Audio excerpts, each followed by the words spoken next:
Hello everyone, good afternoon. তোমরা কেমন আছো? আশা করি ভালোই আছো। তোমাদের ভালোবাসায় আমিও ভালো আছি। তো আজ আবার একটা নতুন ভিডিও নিয়ে চলে এসেছি।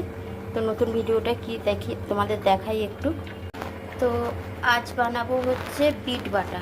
এখানে বিটটা কেটে রেখেছি ছোট ছোট করে টুকরো করে। এখানে কটা রসুন নিয়ে নিয়েছি, এখানে আধখানা টমেটো নিয়েছি। আর ঝালটা তোমাদের যেরকম তোমরা ঝাল খাও সেই অনুযায়ী নিও। আমি 4টে কাঁচা লঙ্কা নিয়েছি।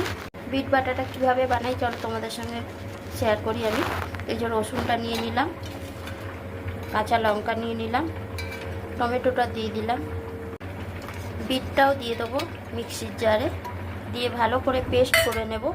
স্বাদ অনুযায়ী লবণ দিয়ে দিচ্ছি আমি, হাফ চামচ চিনি দিয়ে দিলাম। এবার ভালো করে বেটে নেব।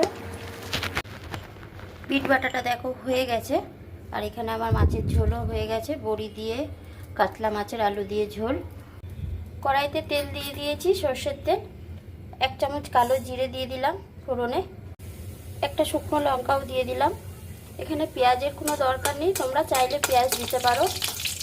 জিরে আর লঙ্কাটা ভাজা ভাজা হয়ে গেছে। আমি এবার বিট বাটাটা দিয়ে দিচ্ছি। 1 চামচ হলুদের গুঁড়ো দিয়ে দিচ্ছি।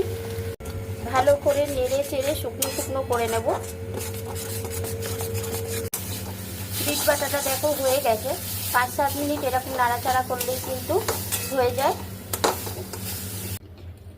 গরম গরম ভাত দিয়ে খাবার জন্য দেখো একদম বিট বাটা রেডি।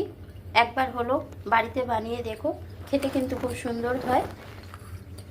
তো তোমাদের এই বিট বাটা রেসিপিটা কেমন লাগলো কমেন্ট করে অবশ্যই জানিও।